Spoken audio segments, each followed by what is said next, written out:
So, die Bestellung hat also tatsächlich geklappt. Jetzt schaue ich mal an, ob ich hier eine Mail bekommen habe. Ich gehe hier auf meine Gmail-Adresse, ganz normal mein Google Chrome an und dann Gmail. Und jetzt müsste hier doch eine Bestellung angekommen sein. Und zwar genau so. Chinos World Software, da ist was angekommen und guck mal, so kommt das an. Das war also praktisch die Mail, die ich gesendet habe.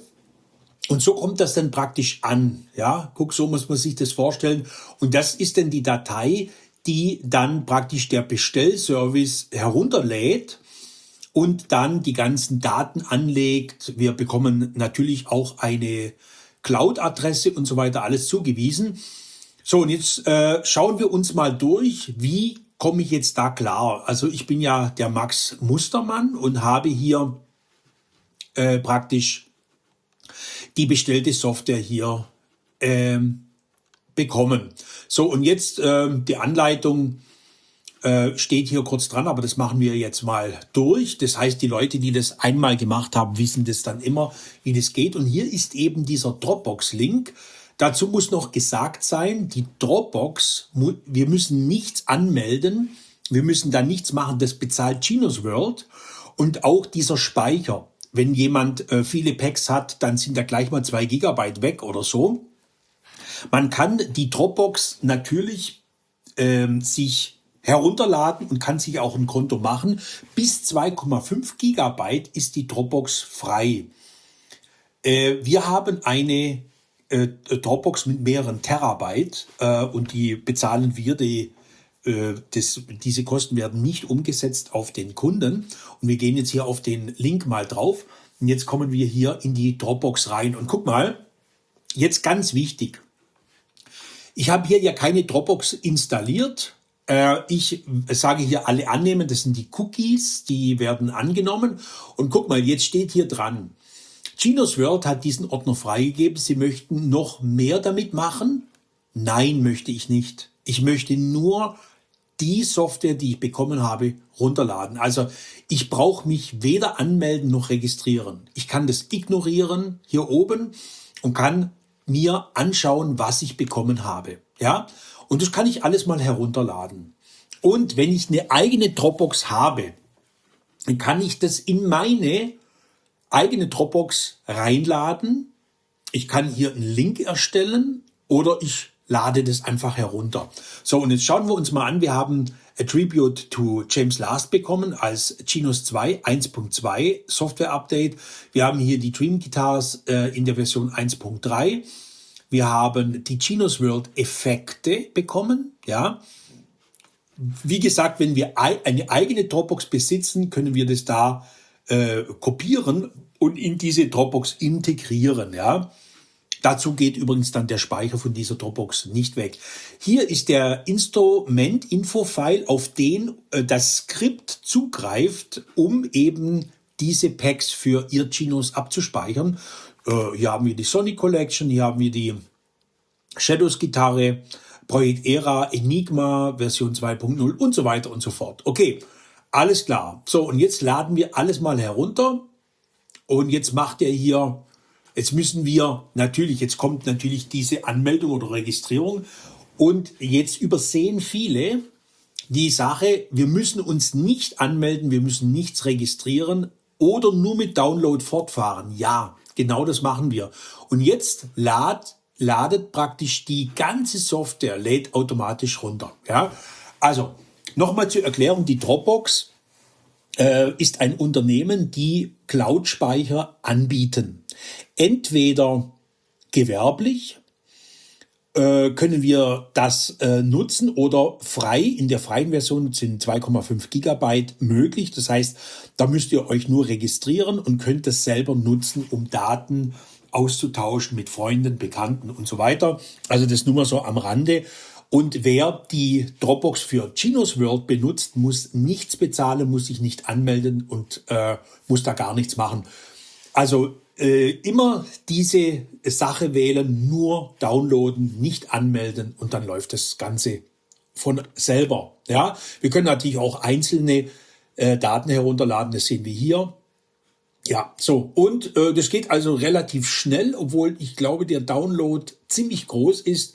So, und jetzt gehen wir hier weiter. Jetzt ganz wichtig, jetzt würde ich diese E-Mail auf alle Fälle als Tipp nicht wegwerfen, weil hier ist dieser Link drin und das ist der persönliche, permanente, immer gleiche, guck, das waren 1,5 Gigabyte, ja. Das ist immer die gleiche Dropbox. Wir haben immer den gleichen Link in der Dropbox. Das heißt, wenn wir diesen Link haben, ja, brauchen wir nur auf diesen Link zugreifen. Wir können da wieder zumachen, guck, auf den Link zugreifen, dann macht der Tab hier auf. Wir können das hier ignorieren mit dem Anmelden und so weiter und haben hier die Software, die wir eben erworben haben. Die ist da immer drin, die bleibt da drin. Ja, okay. So, und jetzt kommt das mit den Effekten. Das wird hier erklärt, das machen wir dann direkt am Gerät. Braucht ihr euch da keine Gedanken machen, wie das jetzt geht. Das machen wir jetzt auch hier per Video. Und jetzt gehe ich natürlich wieder auf meinen Download-Ordner und gehe da drauf. Und da habe ich jetzt diese Max Mustermann. Da steht dann ihr Name dran. Und ja, den Yamaha Expansion Manager, das kann ich jetzt mal. Ich bin immer ein Freund davon, das alles zu löschen, weil ich brauche es ja nicht mehr. Die Software würde ja geladen. So, und jetzt entpacke ich das wieder in den Ordner Max Mustermann.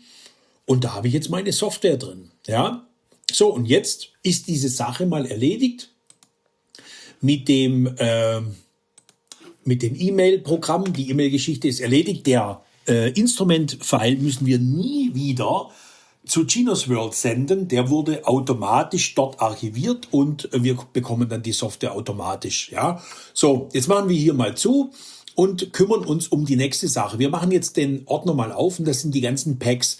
Diese ganzen Packs heißen jetzt .cpf. Eine Datei davon ist die EFF, also Effektdatei.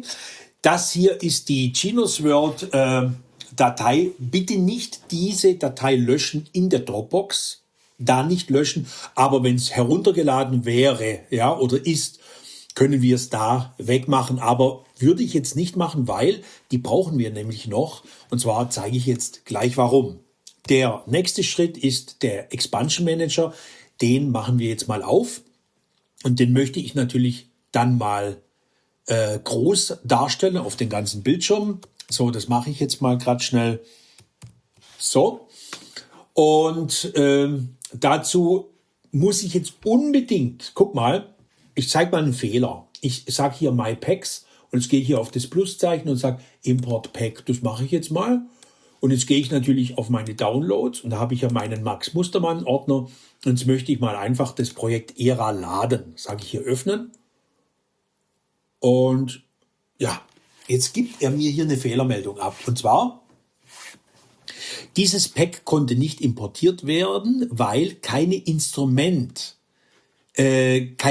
ausgewählt wurde oder keine Zugehörigkeit zu einem Instrument of Using, also Benutzen des Packs. Also ich kann das hier nicht benutzen, dieses Pack. Ja, warum? Ich habe vergessen, natürlich bei Install Target, Target heißt Ziel, Installationsziel. Was ist denn mein Installationsziel? Nämlich mein Genius 2. Und da sage ich jetzt Import Instrument Info. Ja, und da gehen wir jetzt auch auf diesen Download-Ordner, weil das war ja da schön mit drin, diese Datei. Und die ziehe ich jetzt hier rein. Guck mal. Und jetzt hat der euer eigenes privates Genius 2 erkannt. Ja, jetzt habe ich das hier drauf. Ich sehe 3072 MB, das heißt knapp 3,1 Megabyte ist der Speicher groß von diesem Voice-Speicher. Ja, dieser Voice-Speicher, der ja so kostbar ist bei Genius 2 oder auch Genius 1, die sind gleich groß. So, und jetzt möchte ich ja die Packs reinladen, gehe ich also hier wieder auf die Packs und sage Import Pack. So, und dann geht's jetzt los mit dem James Last. So, den laden wir zuerst. Also, so wie es aussieht, hat er das jetzt akzeptiert. Also, er lädt es tatsächlich rein und er blockiert da nicht irgendwie. Es dauert natürlich eine Weile, bis dieses Pack drin ist. Das werde ich jetzt auch hier mal abkürzen. So, dieses Pack ist jetzt reingeladen. Das dauert natürlich eine Weile. Dieses Pack hat ein halbes Gigabyte. Ja, also wir schauen uns das mal an. Guck mal hier bei Downloads, dieses Pack hat hier eine Größe von 536 MB, das ist ein halbes Gigabyte, ja. So, und jetzt kommt das nächste Pack, Import Pack, das wäre praktisch, wir können das direkt hier in der Reihenfolge durchmachen. Ich möchte noch dazu was sagen. So, und wenn jetzt jemand natürlich denkt, dass dieses Pack hier ein halbes Gigabyte wegnimmt, der liegt da natürlich komplett falsch. Ja, und das möchte ich auch mal zeigen. Wir gehen jetzt natürlich wieder ins Internet, während der hier lädt, und gehen auf die Genos World Seite. Guck, die bringt er mir hier schon automatisch. So, man kann sich das natürlich auch abspeichern. So, und jetzt gehen wir mal schnell zu dem James Last und schauen mal. So, guck mal, dieses ganze Pack hat 536 MB tatsächlich. Aber von meinem Voice Wave Size nimmt der mir nur 49 Megabyte weg. Und was ist denn dieses andere, das ganze andere Material? Ja, schauen wir uns das nochmal an im Expansion Manager. Guck mal, diese ganzen, alle Dateien, die nicht aus Sound bestehen, die gehen in den Speicher, in den virtuellen Speicher. Wir haben ja überall einen RAM-Speicher, in jedem Gerät, in Genos 1, Genos 2, in SX, in der SX-Serie und so weiter. Das sind Sounds, das sehen wir an diesem kleinen Symbol. Und diese Sounddateien, die nehmen den Speicher eben weg von 49 MB. Ja, insgesamt. Also nur 49 MB werden von dem kostbaren Speicher benutzt. Wir können das auch sehen. Guck mal, jetzt habe ich 2 Packs hier drin. Bei den Dream Guitars schauen wir uns mal an, was die Dream Guitars nehmen. Die nehmen wesentlich mehr. Aber da sind ja sehr, sehr viele Sounds auch drin. Guck, dann nimmt der 256 MB vom Speicher weg. Und jetzt gehen wir wieder in den Expansion Manager rein und schauen uns das mal an. Also die beiden Packs, wir gehen jetzt Install Target, also zum Installationsziel, nämlich das Genos 2. Und jetzt bereitet der die Packs hier vor. Ja. So, guck mal. Und jetzt sehen wir hier, dass 304 MB insgesamt vom Speicher weggehen. Guck mal. Und so sind es 69. Aber ich habe doch gerade gesagt, es sind bei dem James Last, gehen wir mal hier drauf, nur 49. Warum sind es jetzt hier 69? Entschuldigung, hier 69. Ganz genau deshalb, weil der Speicher für seine Eigenverwaltung braucht ja 20 Megabyte. Ja? Das heißt, wenn hier gar kein Pack installiert wurde, dann sehen wir hier eine Zahl 20. Und die 20 wird zu den 49 dazu addiert. Also haben wir insgesamt diese 69 MB, die da weg sind. Das ist eigentlich fast nichts von den 3 Gigabyte. Und wenn das Pack dazu noch kommt, ja, wenn also praktisch der grüne Pfeil angewählt wird, dann können wir sagen, okay, dann ist dieser Speicher noch dabei und dann sind wir bei insgesamt 304 Megabyte, ja. So, und guck mal, jetzt können wir hier in den Pfeil reingehen und können sagen, was ist denn diese gesamte Pack-Installation? Was braucht das gesamte Pack? Und das ist 1 Gigabyte von dem RAM-Speicher, der 4 Gigabyte groß ist. Ja, 4 Gigabyte groß und 1 Gigabyte geht davon weg. Ja, so sieht die Sache aus. So können wir ganz genau feststellen, was hier übertragen wird. Ja, so, und jetzt kommen natürlich die anderen Packs noch rein. Das können wir hier mal schnell machen. Ich unterbreche das Video mal und wir sehen uns dann, wenn die Packs installiert sind, weil das geht jetzt immer gleich. Ich gehe auf das Plus, sage Import Pack, gehe da auf meine Packs und dann kommt der Adimus und dann kommen die ganzen Packs, die ich eben gekauft habe, kommen da rein. So, und dann geht's weiter, geht recht schnell. Dann kommt das nächste Pack, Enigma, es geht auch recht schnell und dann sehen wir uns gleich wieder.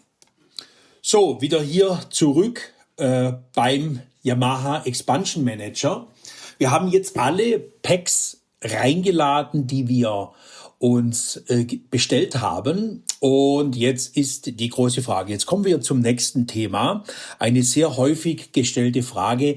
Was ist nun mit meinen Packs, die schon vorinstalliert in meinem Genos installiert wurden, und zwar meist von einem Händler, der den Service übernommen hat und die Packs alle installiert hat. Ja, so, das sind jetzt müssen wir natürlich wissen, welche Packs waren das?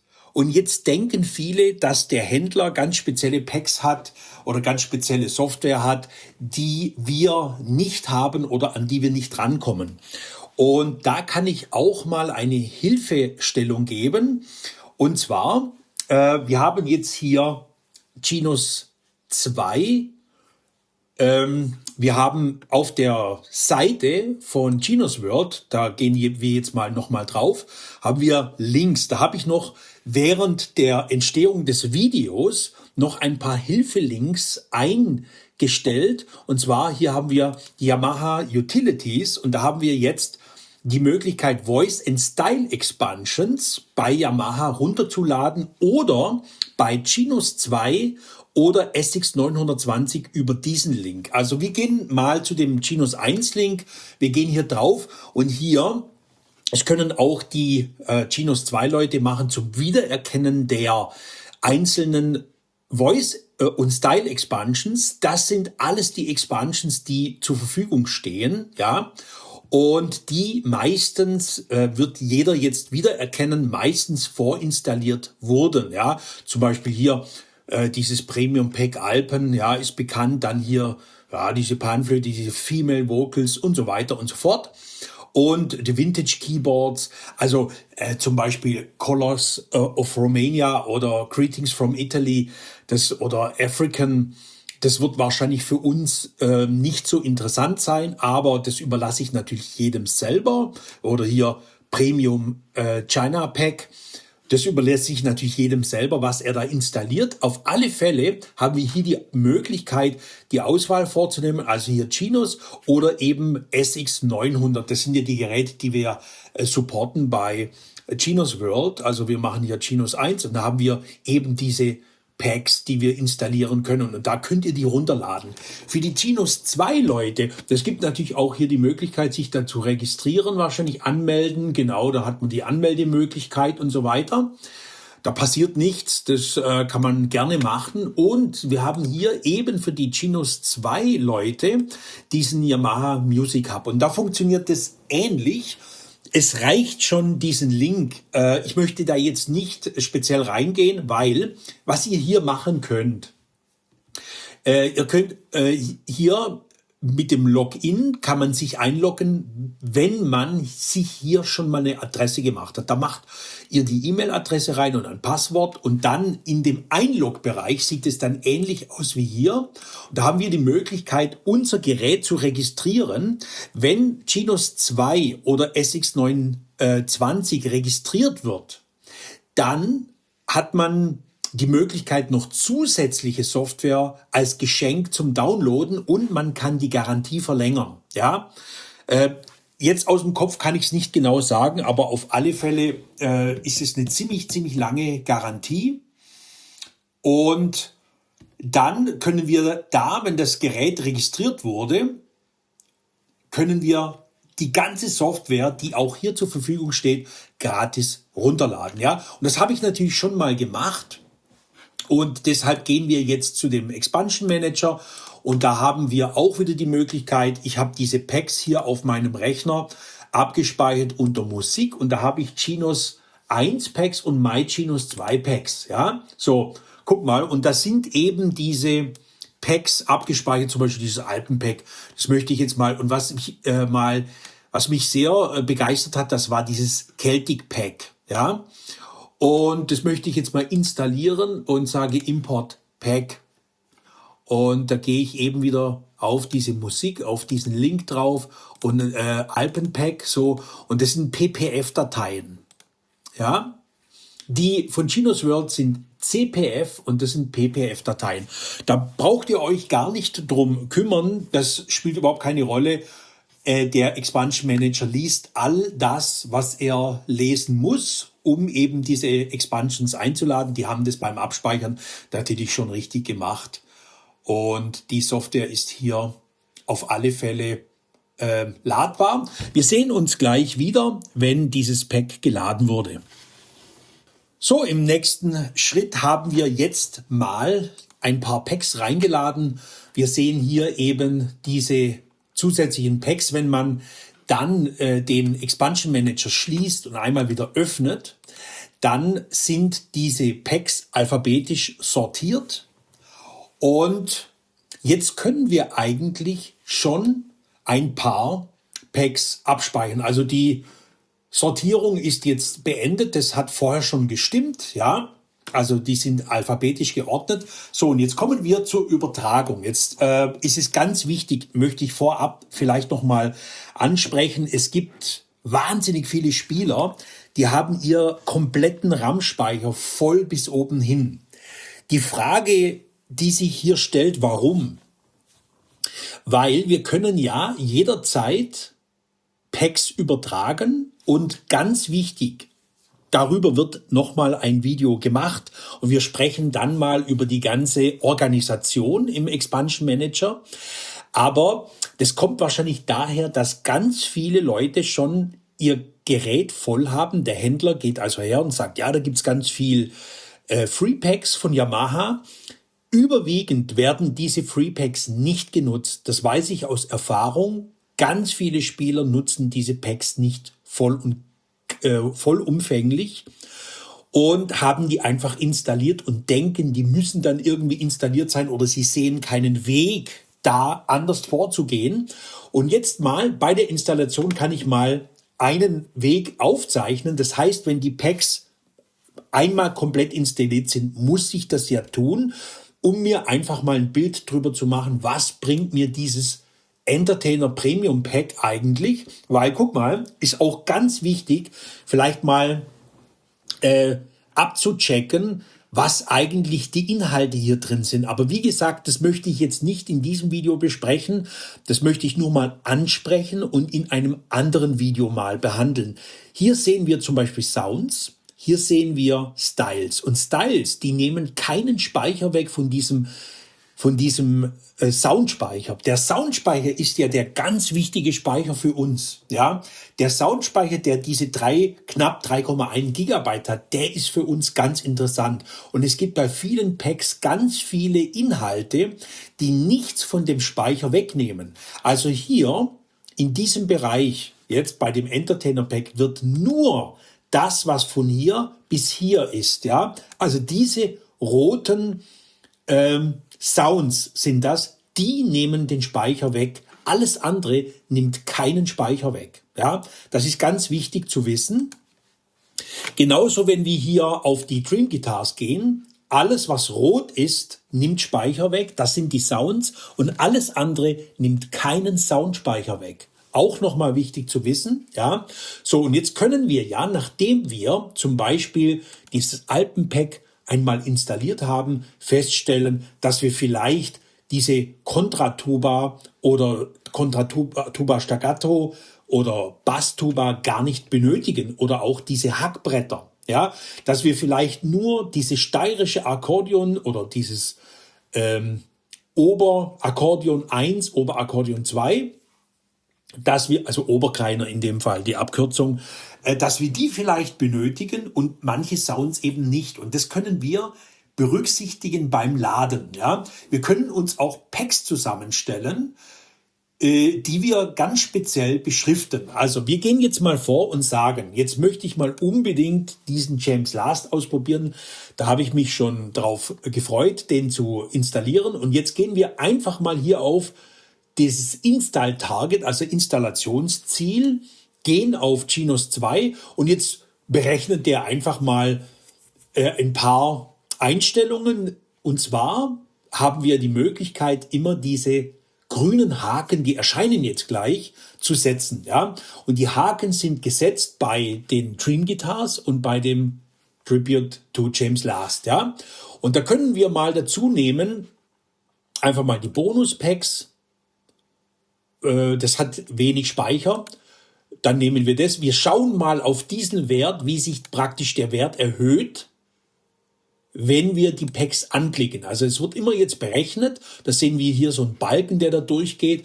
Und jetzt haben wir 344 Megabyte von 3 Gigabyte. Das ist noch sehr, sehr, sehr wenig. Ja, und haben schon diese Packs mal im Speicher drin. Jetzt nehmen wir mal, ja, zum Beispiel mal dieses Entertainer Pack mit. Und dann gehen wir hier mal, guck, das sind jetzt 100 Megabyte. Das ist auch vertretbar. Ja, 100 Megabyte vom Soundspeicher. So, und jetzt schauen wir uns mal an, ob das stimmt, was ich vorher gesagt habe, dass 400 MB vom Soundspeicher weggenommen werden, aber dieser Pack-Install-File-Size, also Size heißt Größe, sind schon 1,212 Gigabyte. Also guck mal, da sieht man also deutlich, dass ein Unterschied besteht von dem, was von dem Soundspeicher weggeht und was von dem RAM-Speicher weggeht. Ja, das ist ein deutlicher Unterschied. Der ist übrigens bei Genus 1 sehr groß. Dieser Speicher ist bei Genus 1 sehr groß. Also die Genus 1 Leute haben da Riesenglück. Die können unfassbar viel reinladen. Und da kommen wir aber noch dazu, wenn wir mal auf Genus 1 eingehen. Wobei alle Vorgänge sind ganz exakt die gleichen, ob Genus 1, Genus 2 oder SX 900 oder 920 sind die gleichen Vorgänge. Ja, mit dem Unterschied, dass hier bei Install Target eben ein anderes Modell ausgewählt ist. Und der Expansion Manager macht automatisch dann eine Umstellung und stellt sich auf das Gerät ein. Ja, das macht er für jedes Yamaha-Modell. Deshalb, das, was uns jetzt hier so sich darstellt, ist sehr unkompliziert und sehr gut von der Bedienung und so weiter, sehr unkompliziert. Ja, es gibt also nur die Möglichkeit, eben diese Pfeile zu setzen, hier die Packs zu installieren. Wir können an den Inhalten nichts machen. Ja, das ist nochmal wichtig zu sagen, wenn wir zum Beispiel jetzt hier bei Yamaha in die Packs reingehen, das sehen wir überall hier, dass die ganzen Einstellungen der Sounds hier verschlüsselt sind. Ja, die sind gelockt, da kann man nicht ran. Genau gleich wie zum Beispiel wenn ich auf die Sonic Collection gehe, die ganze Sonic Collection ist praktisch verschlüsselt. Ja, wenn die Inhalte im Gerät sind, kann ich natürlich die Registrationen ändern. Ich kann mir die selber abspeichern. Ich kann mir einen Style ändern.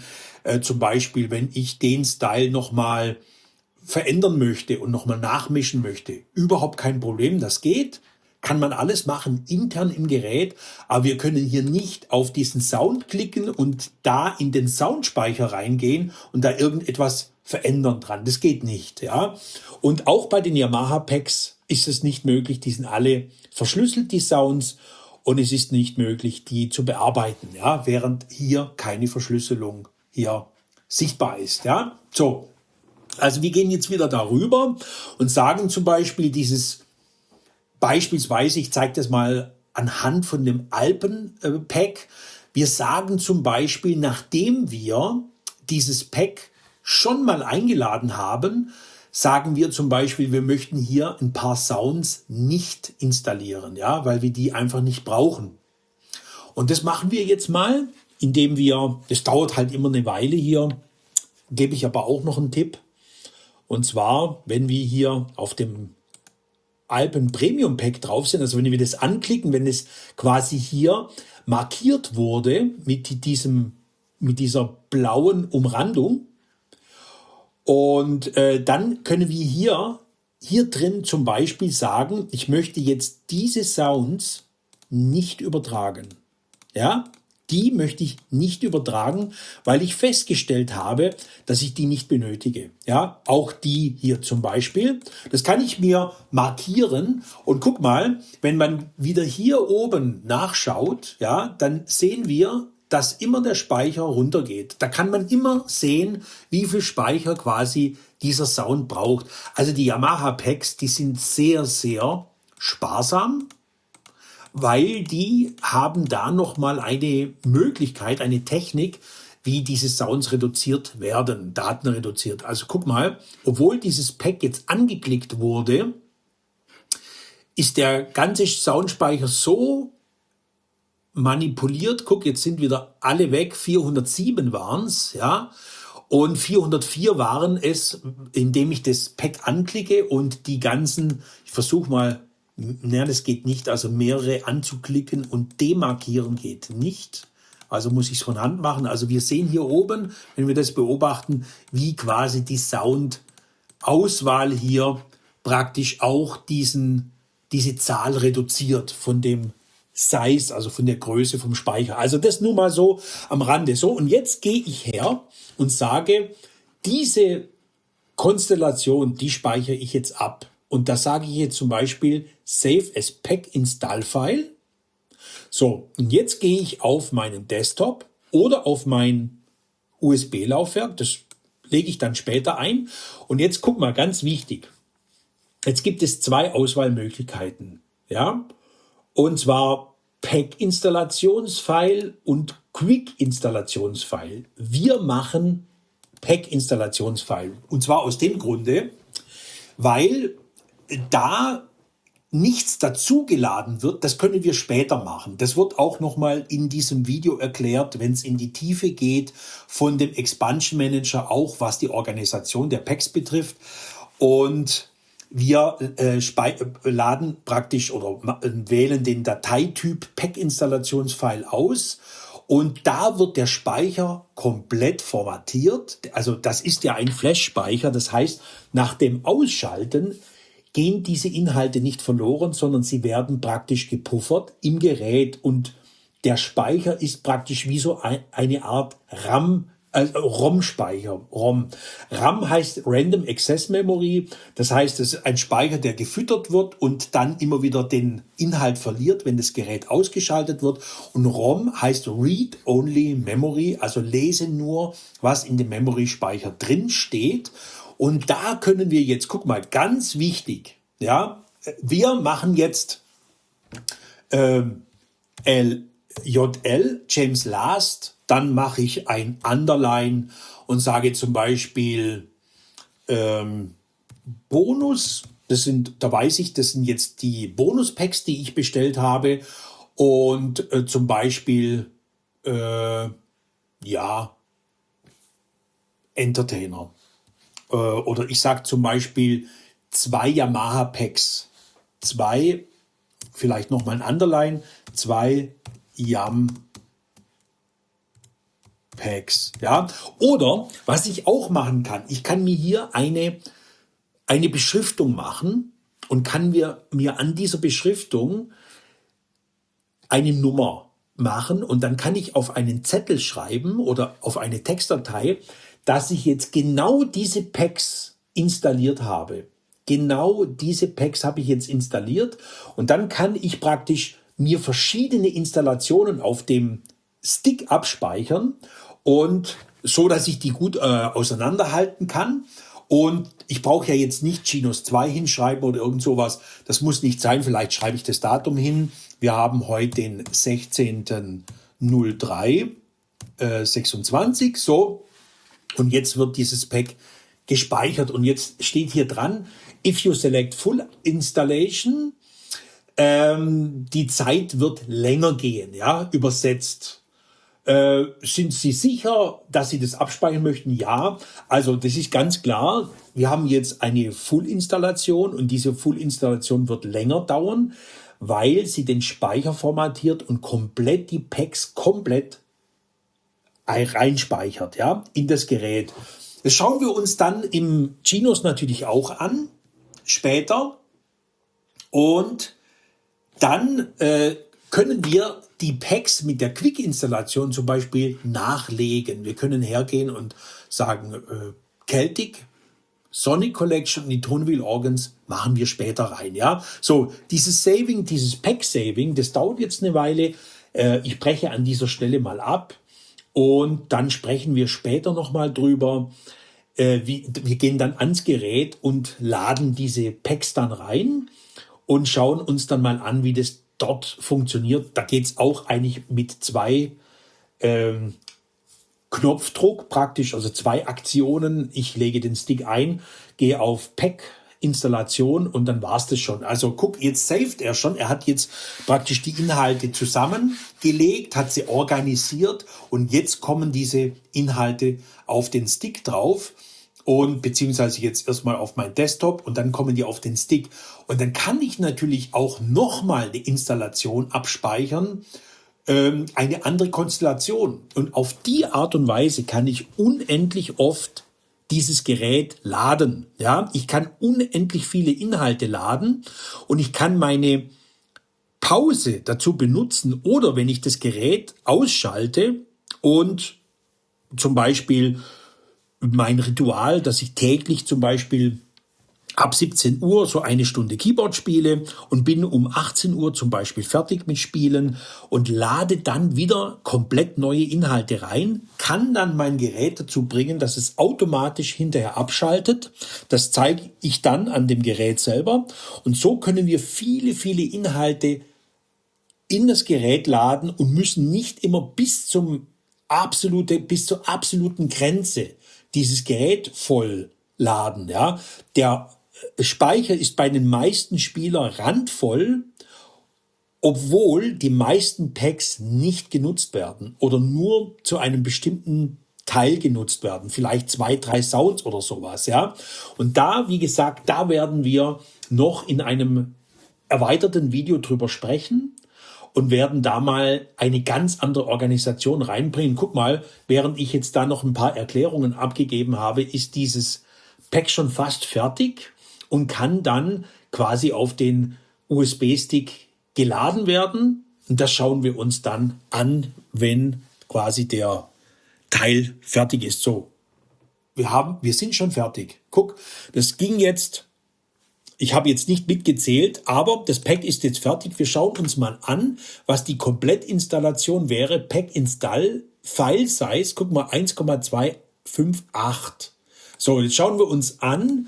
Hier, ich kann hier mit der rechten Maustaste auf Eigenschaften gehen und dann habe ich hier bei der Größe 1,22 MB, also 1,3 MB, 1,3 und hier war 1,258, also aufgerundet 1,3. Da wird in diese Datei noch ein Programm reingeschrieben von dem Expansion Manager, dass der RAM-Speicher weiß, was er zu tun hat. Also er muss ja jetzt quasi sich selber formatieren. Und da wurde noch ein kleines Programm dazu geschrieben, weil es gibt ja da nur eine Funktion und die heißt Expansion Pack laden. Das soll ja so unkompliziert wie möglich sein und der hat dann noch was dazu geschrieben, damit er weiß, was er tun soll. Ja, also 1,3 Gigabyte sind es quasi aufgerundet und noch etwas mehr, weil wenn wir von dieser Zahl ausgehen und von dieser Zahl haben wir hier ja mehr und wie gesagt, da wurde noch ein zusätzliches Programm reingeschrieben und genau 1,258, 1,22, ja. Und da wurde noch zusätzlich was reingeschrieben, damit das Gerät weiß, was es tun muss. Alles klar. Und jetzt werden wir einen Stick einlegen. Das mache ich jetzt gerade mal hier. Der Stick, den ich schon benutzt habe, um praktisch diesen Instrument-Info-File zu kopieren. Und jetzt ziehe ich mir dieses Pack hier einfach rein. Ich ziehe es mit der rechten Maustaste rein und sage hierher verschieben. Ja, guck, und jetzt nochmal, während der das hier überträgt. Ganz wichtig, wir können uns verschiedene Installationsfile abspeichern. Wir können sagen, alle Yamaha-Packs. Wir können alle Yamaha-Packs reinspeichern und können sagen, okay, wenn ich Zeit habe, lade ich irgendwann mal alle meine Packs an einem Sonntag, probiere ich das aus, im Winter bei Regenwetter, schaue mir alle Sounds durch und checke mal ab, welche Sounds ich absolut nie im Einsatz habe. Und dann kann ich hergehen und sagen, okay, ich weiß zum Beispiel, dass ich bei den Dream Guitars zum Beispiel diese Sounds, die den bis zum Beispiel hierhin nie nutze. Guck mal, und dann geht der Speicher schon gleich mal wieder runter. Ja, wir schauen mal an, was da passiert. Guck mal, ich wähle mal alle an. Jetzt zeigt er hier nichts an. Wir gehen wieder zurück. Diese Anzeige, die funktioniert nicht immer. Aber ihr könnt euch darauf verlassen, dass auf alle Fälle da etwas passiert. Guck mal, da Da wird immer hier berechnet, aber die Anzeige, das ist mir schon aufgefallen, die ist nicht hier ganz sauber und macht mir hier eine Rückmeldung. Ja? Die Yamaha-Packs, die sind anders organisiert, die machen hier eine klare Rückmeldung. Ja? Guck, weil die sind anders organisiert. Das sieht man, Yamaha hat nochmal andere Möglichkeiten, die haben andere Software, aber ihr könnt euch darauf verlassen, das sieht man dann beim Installationsfile, dass wenn hier die Sounds quasi ausgehakt oder abgehakt werden, dann ist das Pack deutlich kleiner und zwar ganz genau wenn wir auf die Seite gehen bei Gino's World, dann haben wir hier die Dream Guitars und guck mal, die Dream Guitars haben einen Voice Wave Speicher von 256 MB. Das heißt, ihr könnt davon ausgehen, dass die 256 MB jetzt weniger drin sind. Ja? Das zeigt er hier leider nicht immer an. Vielleicht muss man, ich probiere mal aus, nochmal hochgehen bei My Packs, also 452 stand hier dran. So, und wir gehen wieder runter. Vielleicht macht das dann, also das fiel mir schon auf, dass das nicht ganz hundertprozentig zuverlässig funktioniert bei Packs, die nicht von Yamaha kommen. Ja. Und jetzt schauen wir mal an, ob er es jetzt macht. Also 452 MB war dran gestanden und hat es aktualisiert oder nicht. Das sehen wir gleich. Im Moment berechnet er die Einstellungen. Nein, er hat nichts aktualisiert, auch wenn ich diese Packs hier anklicke. Aber der Versuch ist es wert, dieses Pack jetzt so mal abzuspeichern und zu sagen, okay, ich mache jetzt hier eine Variante und sage, ich mache mal das Datum weg und sage hier Variation und speichere dieses Pack ab. So, und jetzt habe ich mir das zweite Pack abgespeichert. So, und wir sehen uns dann wieder, wenn dieses Pack abgespeichert wurde, um mal herauszufinden, ob er die Sounds reduziert hat.